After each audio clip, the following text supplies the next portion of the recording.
Welcome to Impact. I'm Robert Hall, and in this series, I chat with amazing photographers about some of their most impactful images. We're talking about photos that taught lessons, we're talking about photos that demonstrate creativity, photos that blew up on social media, and photos that just have an amazing story. And today, I'm joined by Ryan Sims, photographer from Nashville, Tennessee. How you doing? Doing good, man. I'm so excited that you came on. This is pretty interesting. If you guys don't know, I recently posted a video about doing long exposure photography, and I had never done it in the sense of like in the studio showing the light source to the camera. And in that video, I explained that I used a resource that Ryan Sims here actually created. So hey, thanks for making that. Yeah, man, it was loads of fun creating it. So yeah, it looks like the results that you got just in that one series where you filmed it were fantastic. So well, thanks, man. Same to you. Oh, thank you. Awesome job. Thank you. I want to revisit it again. I still feel like there was like some challenges, or I think one of the most difficult things with doing the long exposure photography is that you're in that dark room, you reveal your results, like you review them there, and everything looks good on that tiny screen. But then you open them up in post and you start getting close and you see these little spots where, there's like ghosting from LED hitting your subject while they moved or something. And you're like, oh, man. So, yeah, I think doing that tethered next time for sure will be a bigger difference. Well, Ryan, you got a good day for you because you've got some geeky photos. And today is May the 4th, right? Yes, it is.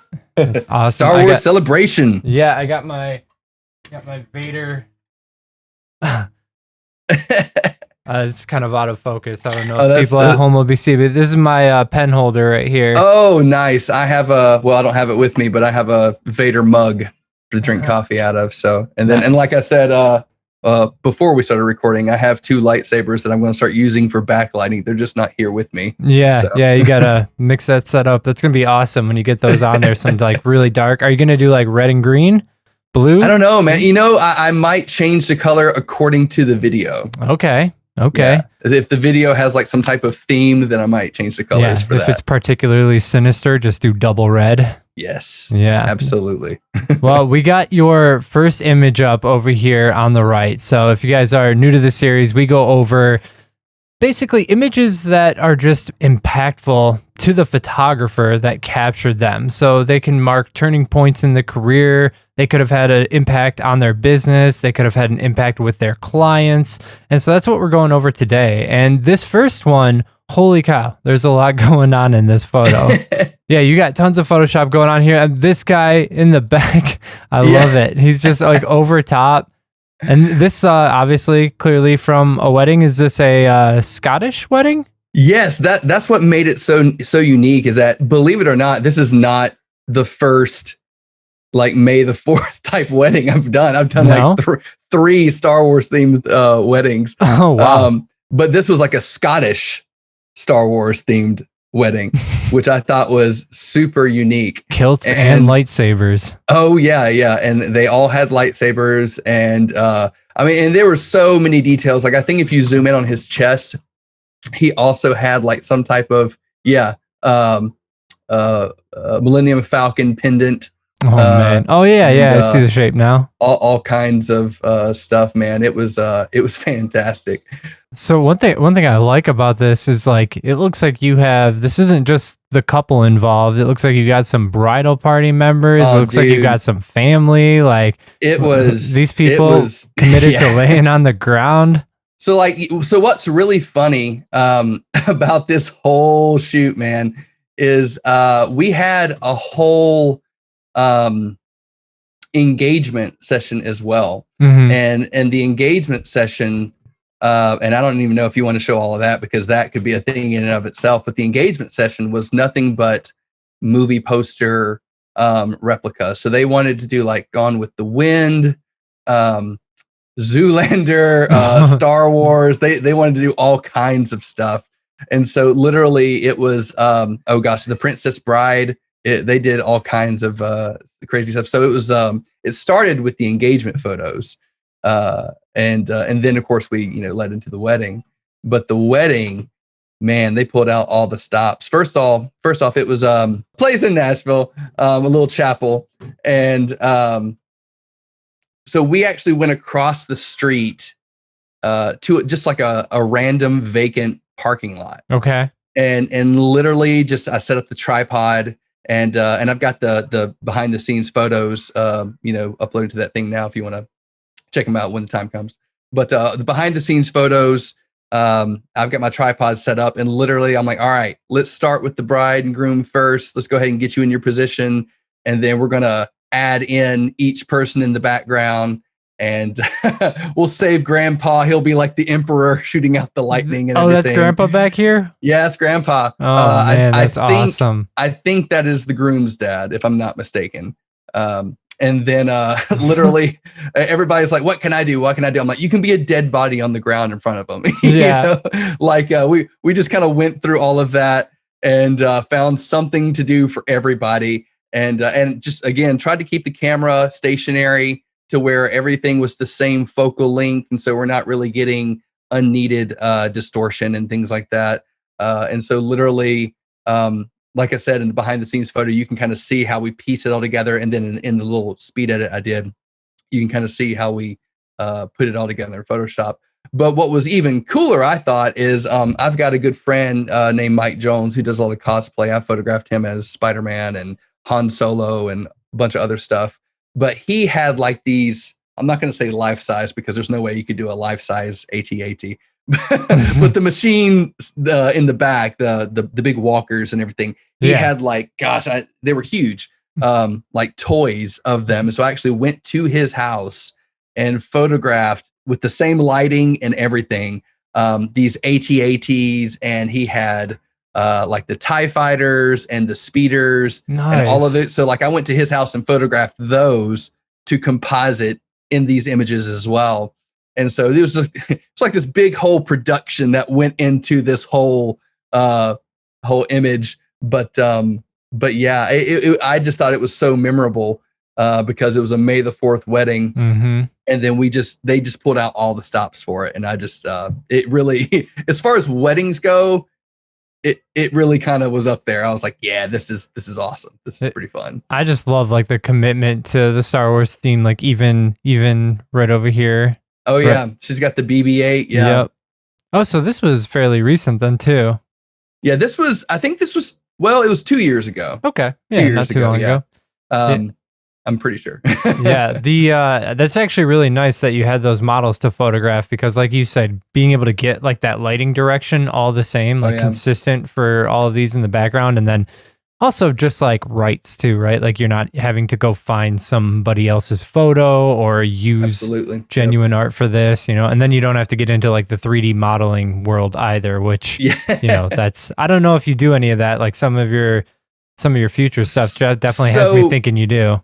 So in one of the images that we're going to talk about here in just a little bit, there was some 3D aspect that went into that because I actually took the Pro EDU CGI course with Dustin Volkema. Mm-hmm. And so we learned some pretty cool stuff with Cinema 4D.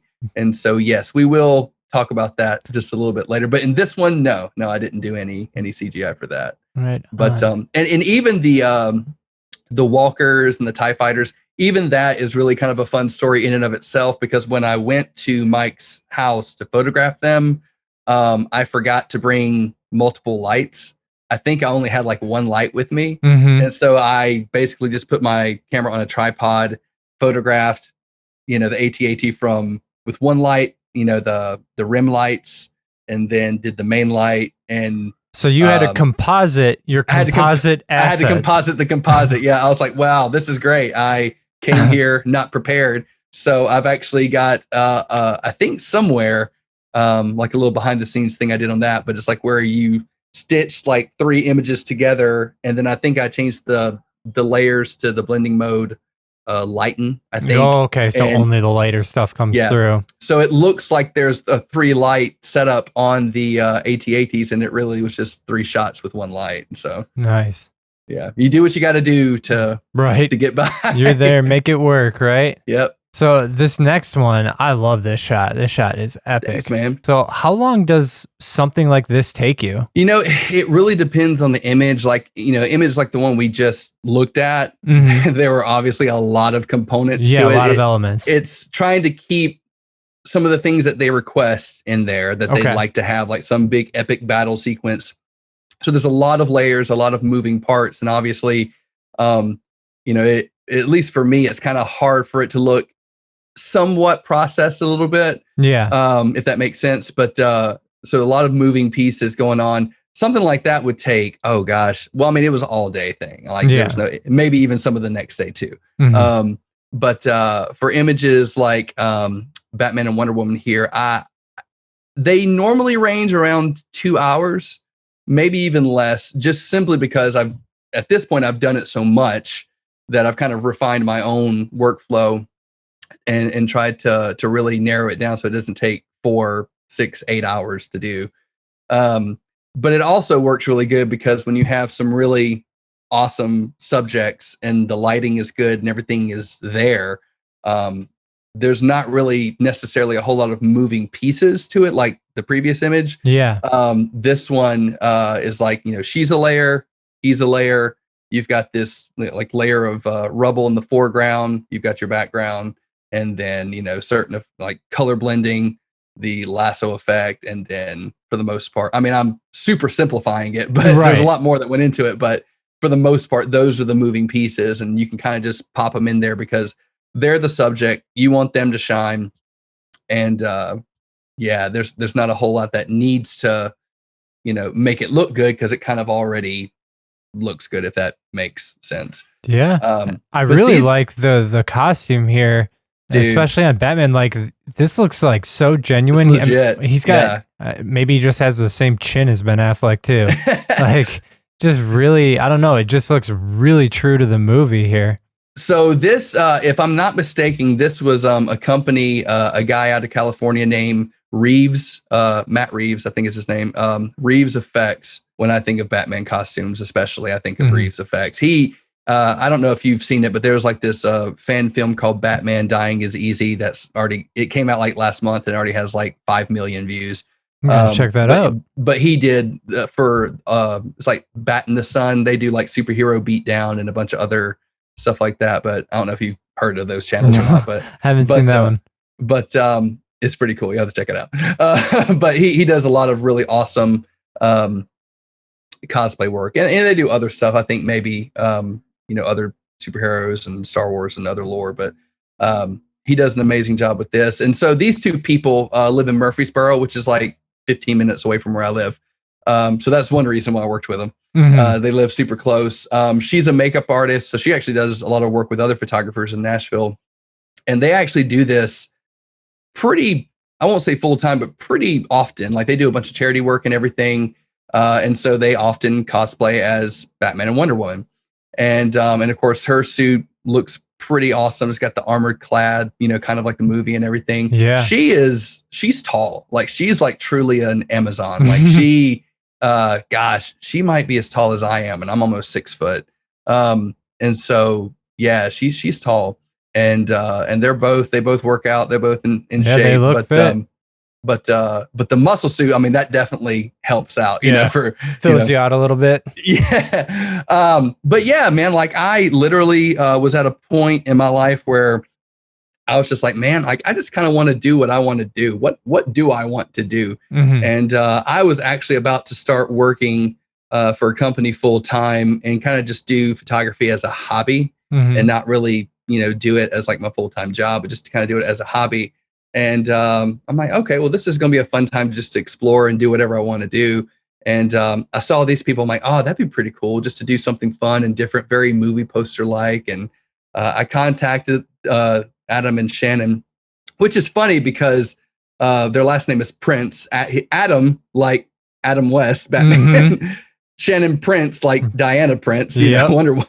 It's meant to be. Yeah. And so I contacted them. I was like, hey, like, let's, you know, if you're interested and want to do this for fun, let's do this for fun. And they're like, sure. And I don't know if they knew what they were getting into at all, but obviously they were really happy with the end result. I'm sure. And this actually was not the first, photo that we ever did together. But it's one of my favorites that I did of them. So they're kind of like the OG cosplayers. And I wasn't like setting out to be like this, cosplay photographer. But literally from photographing them, it just spawned into this whole thing of, hey, I saw what you did with Adam and Shannon. Like, we do these characters. So you want to photograph us as that? And I'm like, sure. Yeah. And then it just kind of snowballed from there. And all of a sudden, I just kind of became like this cosplay photographer overnight. That's the importance of personal projects, though, right? Yeah. Like, you go out and you set out exactly what you would do if there was like no money involved, and then you find the people that want that mission, right? They want you. Yeah. They want you for that. So yeah, that shows the importance of it. Because I've always just kind of really, digged unique, different photography. I mean, that's kind of why we did the long exposure thing, because it's just unique and it's different, But I've always loved Photoshop, and ever since, like, gosh, when I was probably like 20 something years old, and someone showed me the liquify tool and how you can make people's eyes big and stuff, I was like, this is so cool. Let's play around with Photoshop and do stuff all the time. Ever since, I actually went to school for digital entertainment and game design. So I actually have my bachelor's degree in that.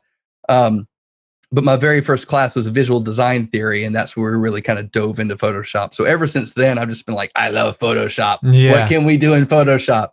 And it just kind of spawned from there. And growing up with, all like shoe boxes upon shoe boxes of comic books filled inside of them, and being a video game and movie buff, I've just always loved superheroes. And so it just kind of, manifested itself over time. Well, that's the one thing I really like about photography, is you can apply it to pretty much any interest, right? So yeah. I've, in the last few years, gotten really into rock climbing, and I've always enjoyed like hiking and things like that. So that's kind of where I'm pushing my photography now, is like more in the sports realm, and I'm like taking baby steps to do that. But it's really nice that you can build it that, or for like a stage of your life, right? When you're in your 20s and all your friends are getting married, like late 20s, that's when you can do wedding photography, and then everybody has kids and you can like push into that.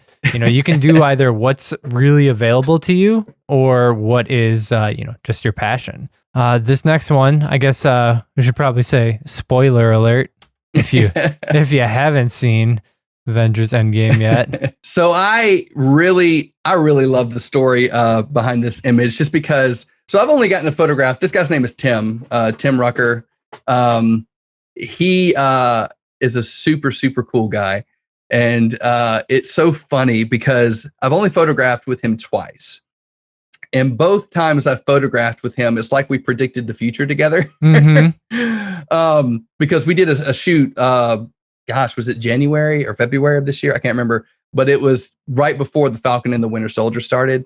And I did a shot of him, and literally the shot that we did ended up being like one of the John Walker like promo art, things. Oh, really? And I'm just like, oh wow, I wasn't expecting them to do that, but we did it first, kind of. Yeah. So, but with this image is so cool, and I actually have a full behind the scenes YouTube video on it. So if people want to check it out, I'll leave it linked in the description. Yeah, they totally can.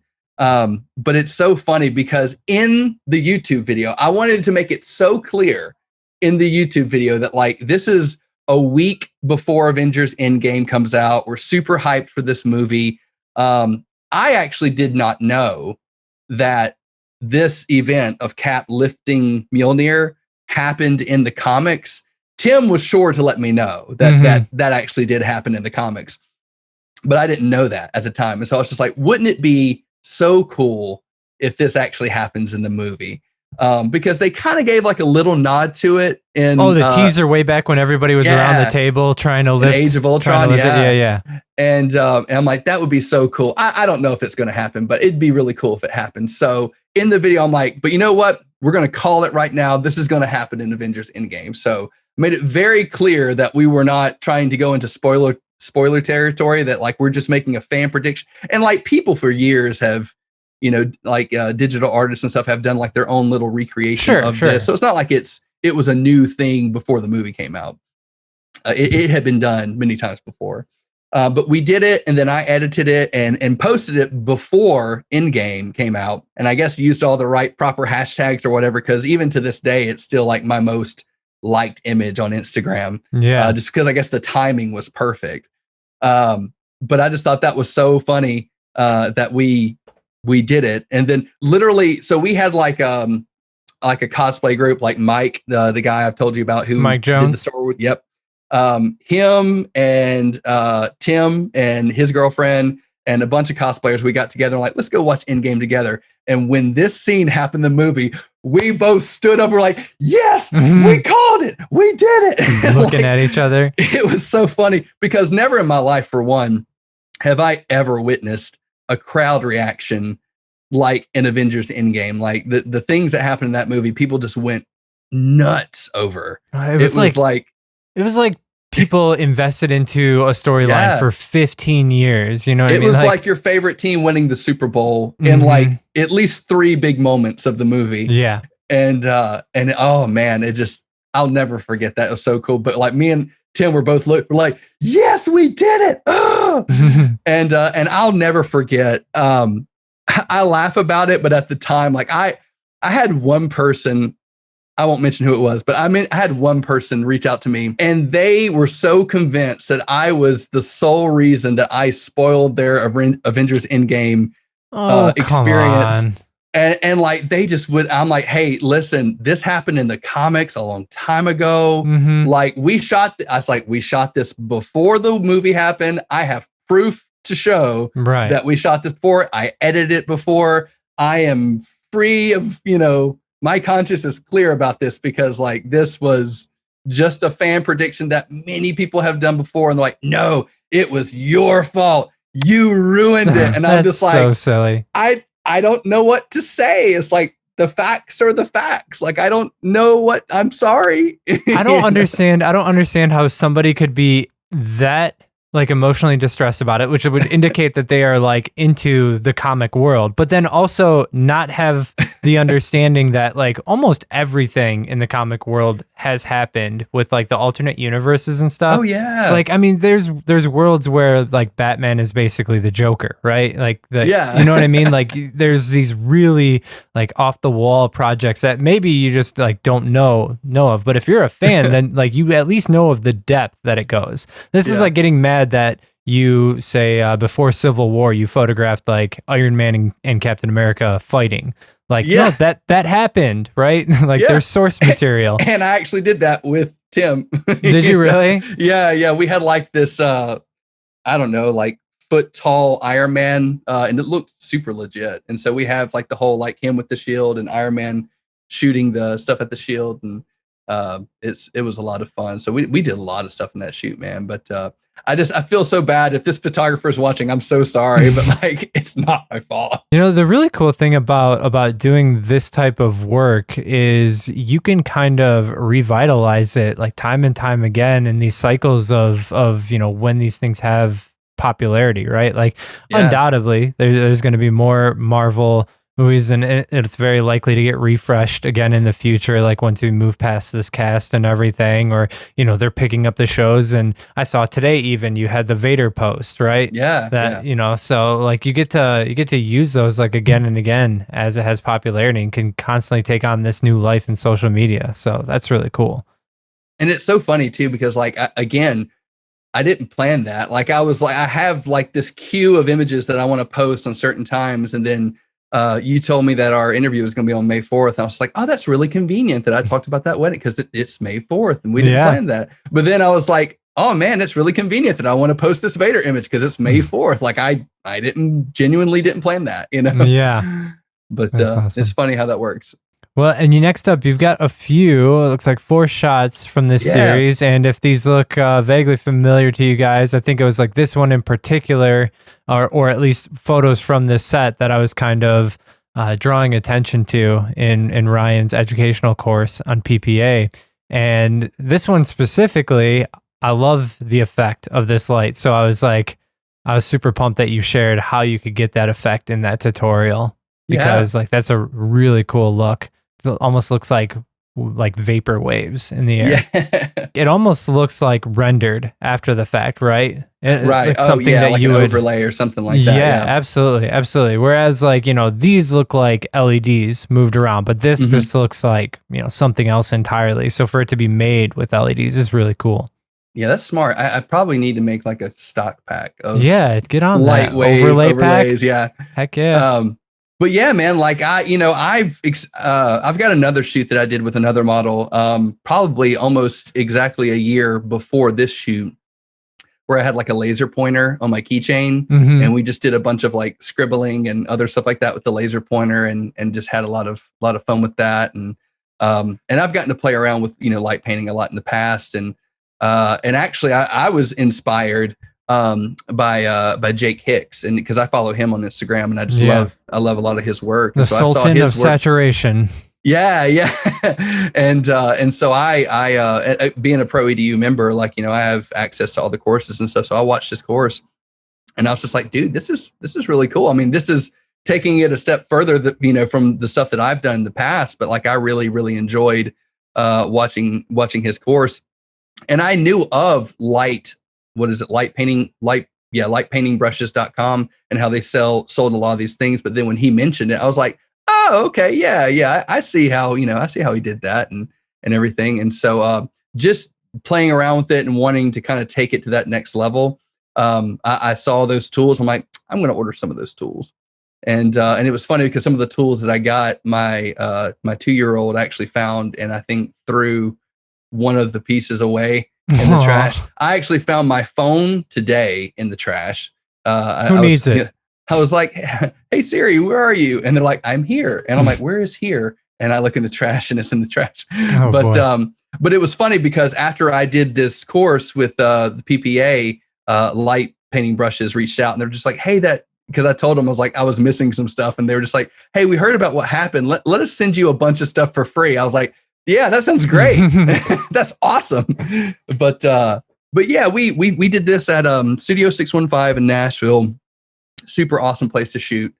And Policy Buff had reached out, and they were like, hey, there's I like how they started the conversation. They were like, well, that we like you. And I'm like, well, I would hope so. And they were just saying, so we have this opportunity to do a speaking course at Imaging USA, and we would love for you to teach something. You have any ideas of what you want to teach? And I was like, well, I do a lot of Photoshop compositing stuff. Yeah. So depending on how long it is, if you got 3 days, but yeah, I was like, so we could do something on Photoshop compositing, or we could do something with long exposure, portrait photography.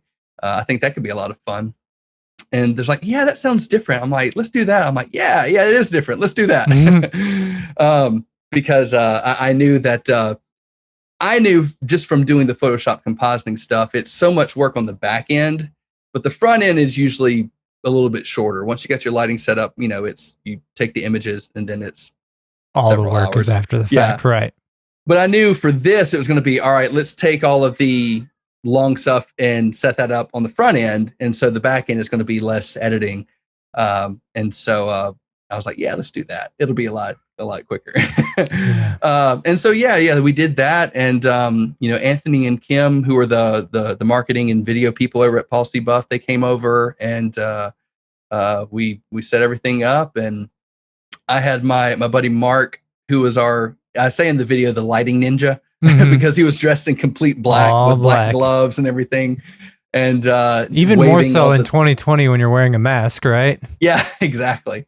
But we had some really cool the light painting wands that were square shaped. We had some that were different shapes, but I say square, rectangle shaped were the ones where we kind of made that wave effect that looked really like, wispy, the plexiglass. Yeah, just that really cool wave effect. And we had that, and then we had some LED strips that literally I think we bought from like Walmart that were full RGB. They could change to be any color. And so we've got some that are blue, but then we have some that are red and blue. And then literally where she's wearing the blue dress and has the pink, that was basically just, setting up the rim lights that have a pink gel. Yep. And then I can't remember if the exposure was like 2 or 3 seconds, but just zooming in and getting that effect, or maybe it was zooming out. I think it was zooming in. But yeah, I mean, I mainly did it just because I'm a really simple guy. Like, if I had a quote for myself, it would be Forrest Gump. Like, I'm not a smart man, but like I always, one of my mottos from Michael Scott from The Office is like, explain it to me like I'm 5, you know? And so I try not to make things super complicated. A lot of people are talking like business stuff and talking the super intricate depths of, you know, the ins and outs of photography. I'm just like, I just want to do something fun. I want to paint with color. Yeah, I want to paint with color, do something different, and some eye-catching stuff. And so literally that's what we did. And hopefully I did a good job of explaining it, because if anyone knows me, or even if you don't, you'll understand through a short period of time that I am super ADD and super OCD, and I stumble over my words and ramble and just go on and on like I'm doing now. And yeah. I thought your presentation was like really easy to follow, and like I would have never like picked up on like ADD or anything like that. Like, you seem focused. Maybe it was because, so one thing I've noticed is that when I'm recording a video, if I just sit here and try to talk to the camera, I will edit myself many times. I will too. And I will take the same line 5 times in a row and stuff. And I think it's because like I have that mental bandwidth that I'm able to like, what am I saying? Is that the best way I could say it? I don't know. But if I'm just going, like if I have somebody following me and I demo something live and I can actually like sit there and focus on it, I'll just riff through like a 10-minute explanation, one take, no problem. It's so weird, but like when you actually have to just sit there and stare at the camera, it's difficult. But I think it's more of like our natural habitat to be shooting, you know? Oh yeah. But I really enjoyed this. I thought this was fun. And Allie, oh my gosh, Allie is just, she's such a pro, the model. I think she was Miss Tennessee like 2017. So she was like in Miss America, like the pageant. Yeah. And so but she is equally funny as she is beautiful. Like, she has a great personality. She is so funny, and she's a huge nerd, which is, I love. Like, she was like, oh my gosh, did you watch the latest episode of The Mandalorian? I was like, yeah, I did. Yep. And so she's great, man. She's a great person to work with, and so highly recommended to her if anybody's in Nashville. Right on. We'll tag her as well.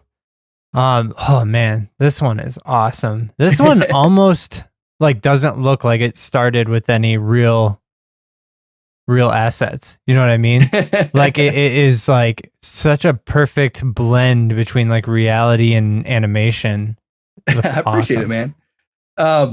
Yeah, dude. Like, so this was actually the first composite, or the first thing I ever did with Palsy Buff. And so this is kind of where I was starting to tag them in a lot of stuff. And, you know, they reached out to me and we're talking about doing like how I got the shot video. And I'm just like, well, with tether tools.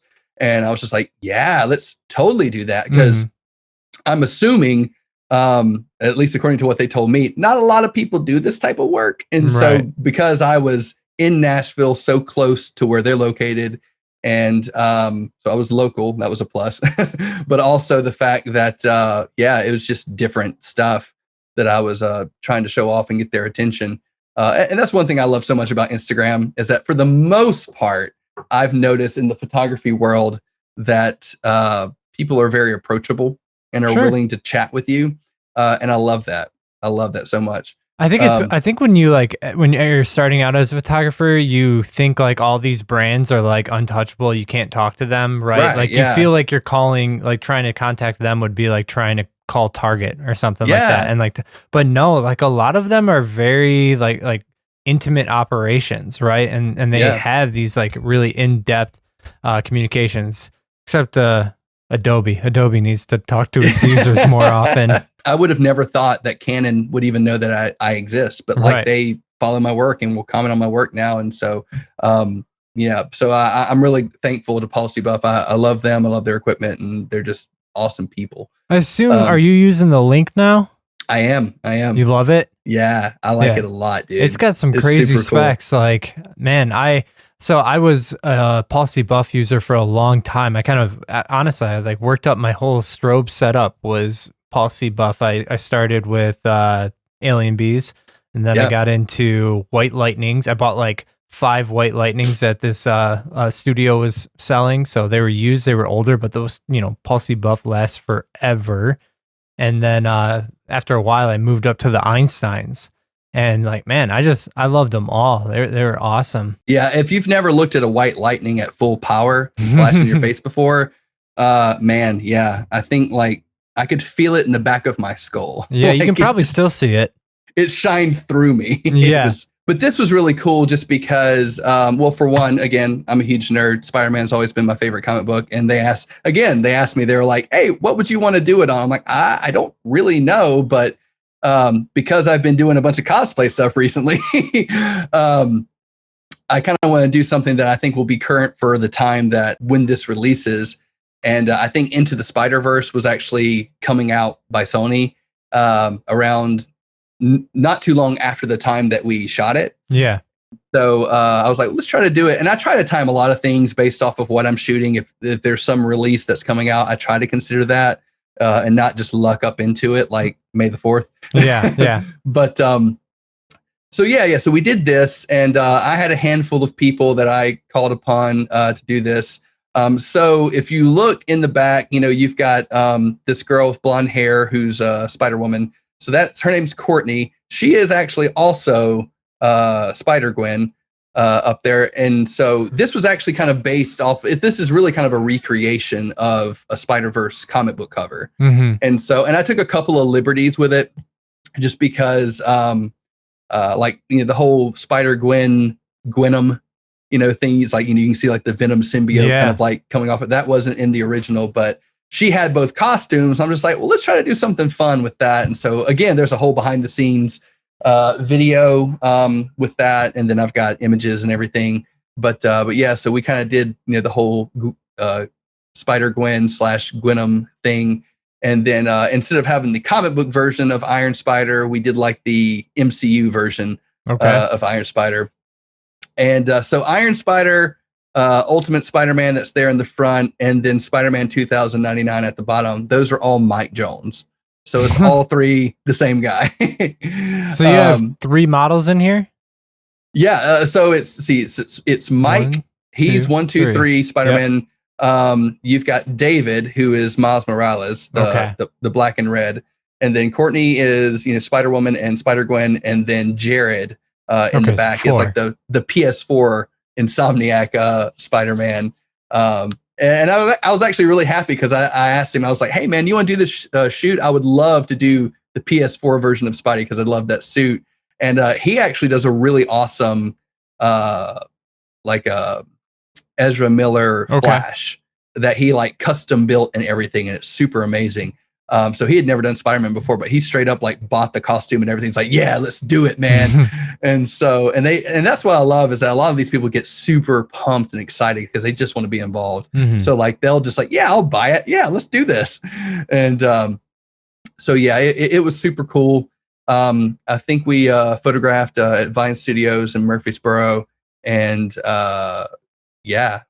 just I learned that day, which I kind of already knew, but I learned that day that Spider-Man is the hardest. Any spider person is like the hardest person to pose because they're in these crazy, like the flexibility or like stability required for a lot of these positions. Mike in the front was sitting on a stool, leaning back, trying to get his feet up in the air. And that took a couple of takes. And the same thing with PS4 Spidey in the back. He was leaning on a stool, lifting up his knees and doing all kinds of crazy stuff. Iron Spidey was holding that pose and then falling into it. Oh, geez. But for Iron Spider, I actually bought, I think, like an Iron Spider toy from Japan and photographed it. And it was great because I could actually pose this toy. Yeah. And it had some type of stand that I could like pose him and lean him on, which was super convenient for me. And so, yeah, same light up setting and everything. Did it right there at the studio and just cut out the tentacles and then put them on Mike. And nice. And so yeah, and that's all in that How I Got the Shot, behind the scenes Palsy Buff video. But yeah, and even the fire in the back. I went to my father-in-law's house at night. I'm like, let's burn some stuff. And so we created like a little assets again. Yeah, we created a little fire in the background, and he threw some sawdust into the fire, which if you're wanting to create fire embers, throwing sawdust into the middle of the fire will create some really cool embers. So yeah, it was a fun project for sure. The Ryan Sims Ember pack is coming out right after the Light Streaks pack, right? For sure. Is this is that the Flash you were talking about? So actually, no. This is a different Flash. Oh, okay. So yeah, I've photographed a couple of Flashes and a bunch of different Batmans and Supermans before, but this is a really cool group. I've become friends with all of these people. But I really enjoyed this shoot. So this is a group of cosplayers in Orlando, which apparently is a huge hotspot for cosplayers, like Orlando, Atlanta, California, New York. But if you notice, Flash and Superman are actually the same guy. So Tim is his name. So Tim, all of these people, for the most part, made their own suit, which I think is super cool. I think so. So Batman actually, I don't know if it was Reeves. No, it was Napier's Inc. They actually created that suit and did a crazy awesome job with that. Yeah, the detail is ridiculous. Yeah, it's straight up movie quality. But like Napier's, yeah, they also do an amazing job. But yeah, for the most part, everybody had like their own hand in creating their own suit, which I thought was insane as far as the detail goes. So the CGI work that went into this was, well, for one, the whole background for the most part and the mount that they're standing on is all Cinema 4D. And I love it because you're able to set the camera at the same aperture, the same focal length, and everything. And that's why I thought, and set the horizon line. I'm like, yes, this is awesome. And so I was relatively fresh out of the Pro EDU Cinema 4D class. And so I was like, let's do something fun, but not too heavy. Yeah. and so this was it. And so I think I have like a subscription to Quixel Bridge, and they had a couple of like presets for mountains and stuff, but I actually had my own created material to it's like, in the CGI world, it's like throwing a skin on something for the rocks. And so that's basically what we did. And you're able to set the display. This may be Greek to people watching this, but to set the displacement to kind of create some edginess and jaggedness to the rocks. And so we created this little mount for them to stand on. And then in CGI, you can do like this HDRI. And so the HDRI is pretty much fully the background. I did throw like an overlay of a sky with some more cloud details, because otherwise it was just kind of blown out a little bit. But I did kind of want it to be blown out, so it's just like this golden sunset of in the background. I also like the consistent anamorphic lens flare throughout. Here. JJ Abrams would be proud. Well, actually, all of those I really love Mario Overa's Photoshop plugin Oniric from Composite Nation. Okay. And so it's a non-destructive glow generator. And so it really just, if I wanted to create that effect, it just kind of cuts down on the time for me. So I use it all the time. I've added it in my workflow now. But you can do like just natural glows, or you can do like those anamorphic lens flares and add, if you wanted to make it like a star, like different, multiple points to it. Yeah, points to it, you could. But yeah, so that's pretty much how I got that fun glow effect, is by using Oniric. And I love the effect. It really just kind of punches it up a notch. I have to mention Aquaman over here. Pepe is his name. This dude straight up looks like Jason Momoa. Like that. That's how he looks. Like he's got the beard, that's his hair. Like that's not a wig or like he looks like that. So this is what he wears normally. So yeah. So he just naturally wakes up out of bed and looks like Aquaman. So I just really enjoy this photo shoot because everything it came together. Pun intended, come together. But yeah, I mean, I remember Tim just absolutely busting his butt. And we've got a whole behind the scenes video on this where I interview all of them. Granted, my connection, I think, was pretty bad because it was raining and stuff. But regardless, I have a whole interview on YouTube just where I interview them and they kind of share their process of creating the suits and doing stuff like that. And then, of course, their reaction for the Snyder Cut. They, of course, loved it. Did you just post this again with the Snyder Cut, with the release? I posted it with the release of it. And it was cool because Zack Snyder is real big on the social media platform Vero. And they had a cosplay contest. And Tim and Mark is Batman in this image, and Tim is Flash and Superman. Tim won they had like several different categories. One was like charity or something like that. And Tim does a lot of like, stuff with like kids at the hospitals and stuff like that. And also he won his category, and Mark won in a different category. Probably just awesomeness because Mark is awesome. But Mark is awesome. Like if you look he won at the Death Star category. Yeah. but they both won. So they both won like several things, but one of it was an interview with Zack Snyder himself. Oh, wow. And I texted him today. I was just like, hey, how'd that interview go? So I guess we'll find out. Nice. But Zack Snyder actually himself shared this on Instagram and like on the stories and stuff. So he got to see it and he liked it. And so I thought that was fun. That was one of our goals for this. It's just like, we really want Zack to see this and see the hard work that you put into it and everything. Oh, and I totally forgot to mention too, that for Cyborg, if you zoom in, granted he's behind Superman and Wonder Woman, but there are aspects of Cyborg that were also CGI. So like parts of his legs, parts of like the hips, the hip bones, the torso, those are all CGI. Because really all he had, and that's kind of like in a behind the scenes speed edit that I did on YouTube. But he basically just had on some of that armor and then like a black shirt and black pants.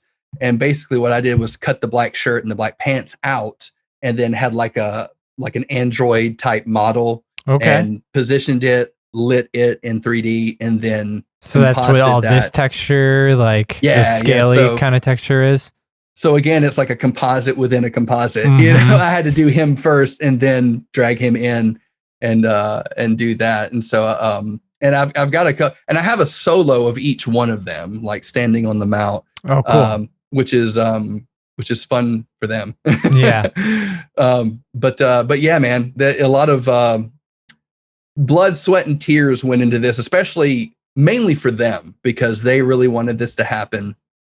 And I was really happy that for their sake, Zack Snyder really liked it. And, yeah, that's so cool. Like that's my favorite thing about the internet is just like that you can cut out all the middlemen and like get something directly to a person. Yeah, that's awesome. So they were really proud of their work, and I wanted to show it off for them. And I think we all did a fun job. And again, I'm the guy shooting. I mean, granted, yes, there's a lot to that. You got to get the lighting right. You've got to get the Photoshop and all the other aspects right. But I mean, they just did such an awesome job just bringing their A game with their costumes and just looking the part. And yeah, they were just as pumped as I was. And so, yeah, we had a lot of fun. Next up, we've got quite a few of this gentleman. Yeah. I love this one. That one's wild too. Oh, yeah. But dude, I mean, we don't have to, talk about each one individually, like go over it. But, you said these in particular meant a lot to you. Yeah. And for the most part, there are a lot of behind the scenes, like video and other content for these images.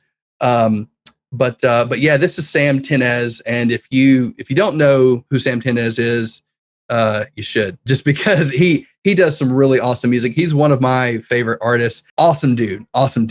lives in Nashville, and yeah, like literally, I think I can't remember exactly how it was, but again, just through the beauty of social media, he shared something on social media that was very heartfelt and meaningful, and I was just reached out to him. I was just like, "Hey, man, I really appreciate that post. I thought that was really, really cool.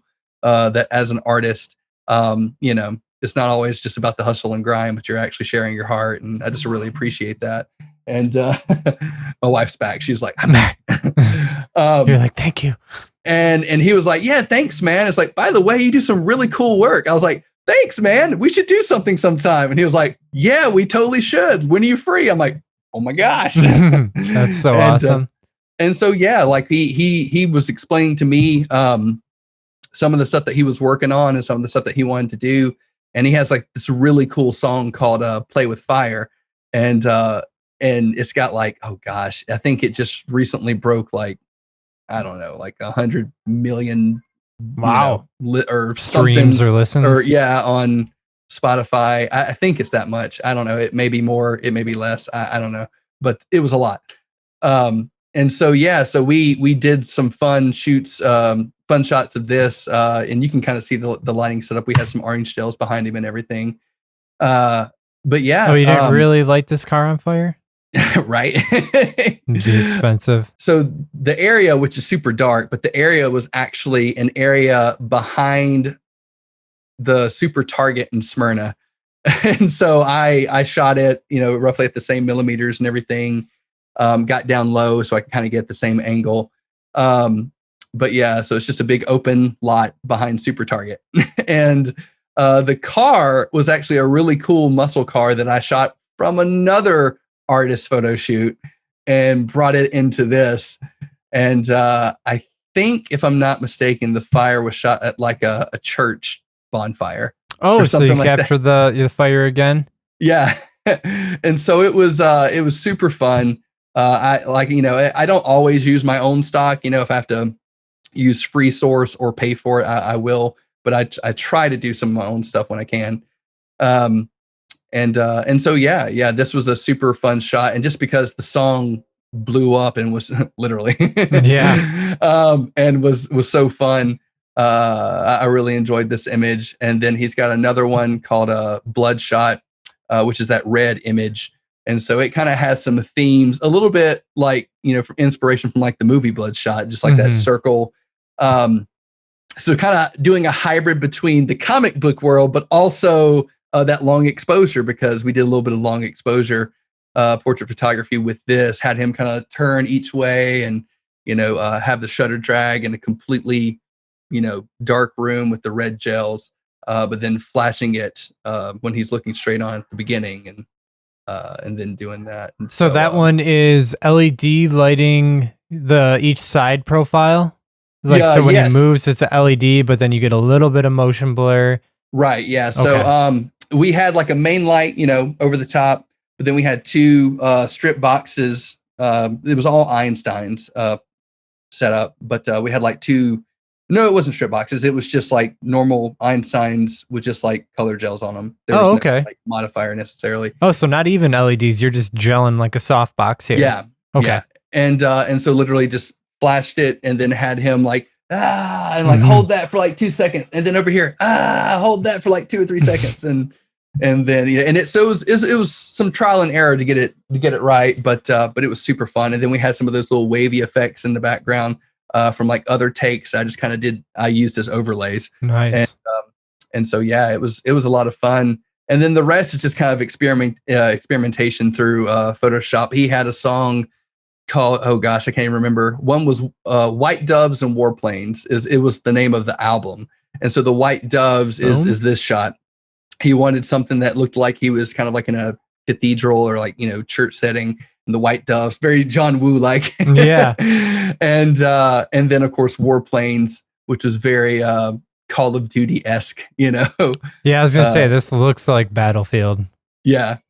And so, we did some really cool stuff just for like singles releases and stuff. And so I really enjoyed this shoot just because, for one, I'm in Nashville, and my wife and I moved to Nashville because we're singer songwriters ourselves. Oh, okay. And so we did a lot of that for a while. And so once I got into photography, I'm just like, I'd really like to work with more artists, considering that I kind of know what they're looking for and what they need. And so, yeah. And then being that Sam was so approachable, and then just one of my, favorite artists, because I'd been listening to him in my speed edits and stuff. It was really, really cool how it all came together. That's awesome, man. Now, I do have like one question about the more of the cosplay stuff, because I'm sure anybody looking at this who, they might be really into this themselves and like wanting to make it work. And I think the biggest question mark when you're looking into doing projects like this is like, obviously you're talking maybe a full day of Photoshop for one image, if not more. Like you said, this one took even more. So it's like very time intensive work for only so many deliverables. Where do you typically see the client there, or like what other monetization avenues are there for work like that, or is it primarily like passion work? Well, it's kind of a hybrid, I guess you could say. When I first started working with them, it was definitely just passion work, just trying to get stuff out there, just to do it, because this was a very new arena for me. And from what I can tell, there are a lot of people that do it, but it's not, I guess I wouldn't say it's as recognizable as, wedding photography or senior photography or stuff like that. But I mean, I'm starting to see it more and more. So it obviously is gaining some popularity, but there aren't a lot of people who do like the whole Photoshop composite aspect of it. And so there are very few people that I've been able to see nationally and internationally that do it and do it pretty well, I would say, and I, by no means am I saying I'm like so great. There are people out there who just like kill it, man. It's insane how awesome they are. I think Dustin's stuff is insane too. Like, dude, he's such a monster. I just, sometimes I just text him and be like, you're just a beautiful human being, man. You're so good. Has anyone told you today you're so good? No, but I mean, I got to work with him, on the Captain Marvel shoot. So like getting to see that firsthand, and like to think that like, the source is just like him shooting in his garage. And I'm just like, the final result. And then you see it. It's like, so good.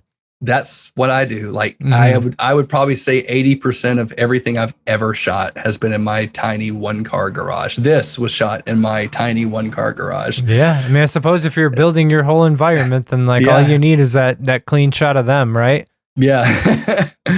But yeah. So yeah, when it comes to, as far as deliverables and the money side of it, I have changed so back and forth, just because as I've done it more and more, I have realized how much time it does take and how much effort. I think for the first time ever in my life have I actually started to put pricing on my website now. We actually did that this week. Just because it's like, I feel like I have to quote people and just kind of like, how much do I think this is going to take? And so it's very, and it's hard because there's not a lot of people I can ask about it, because there's just not a whole lot of people that do it. Yeah, it's not like wedding photography where there's like 100 guides on every facet of the day. And it's funny that you mentioned that, just because like I've compared it to wedding photography a lot, just because like I feel like the effort that I'm putting into a lot of these images, sometimes I could get a wedding done faster. Right, I'm sure you could. Doing some of these, not all of them, but some of them. And so I'm just like, if that's the case, I should charge wedding prices. But I mean, if you're investing the same amount of hours, it's not unheard of. And I know that they're investing a lot in those suits. So I know it's like, well, you probably have the money for it. But the cosplay world is a unique world. I've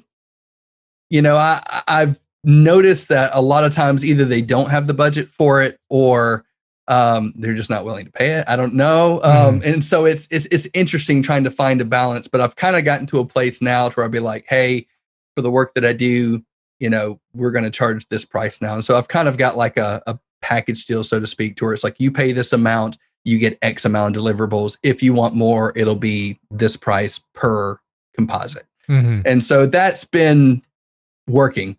So to do that. And so, I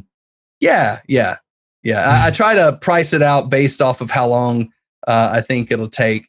And and based off what I think they'll pay.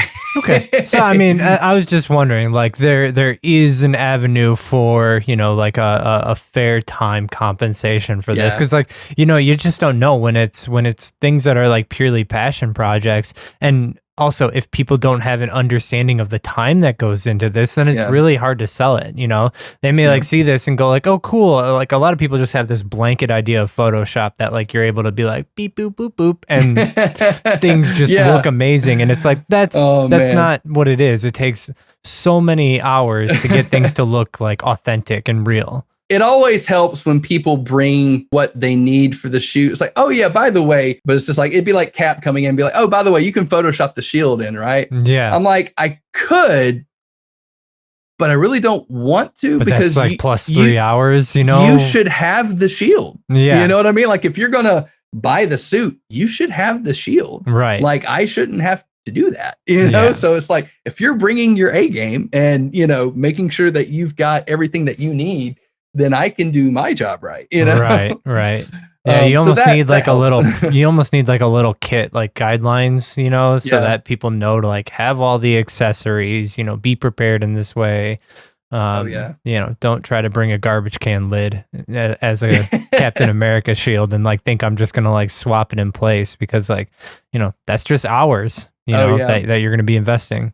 I've got a friend here in Nashville. He actually does a lot of this like stuff as far as making the costumes and stuff. Like I think he made the suit for the Tennessee Titans mascot.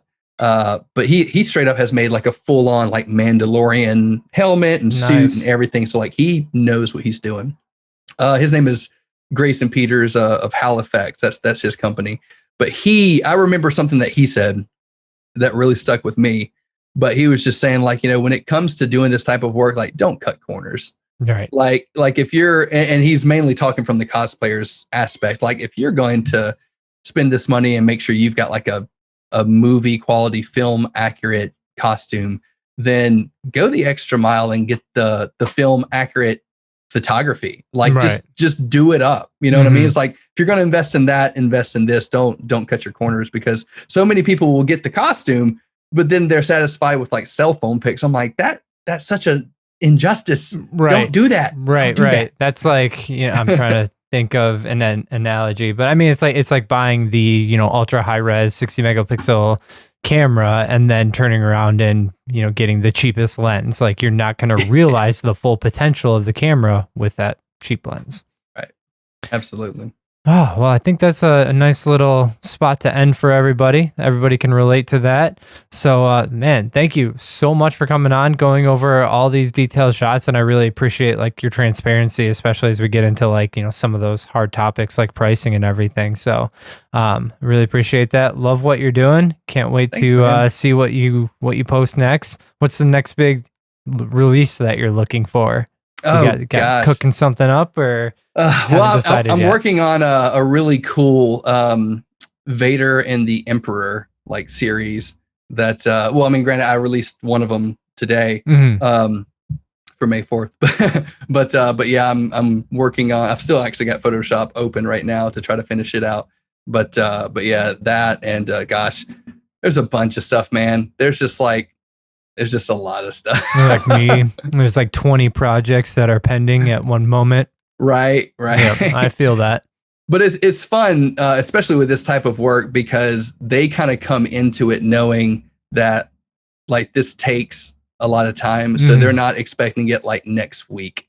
That's good. Which is good for me, because it's like people aren't hounding me. Yeah. It's like I'm definitely getting to it as soon as I can, but we got to go in the queue, Right. And so yeah, there's a bunch of cool stuff to look forward to, man. I'm super excited about.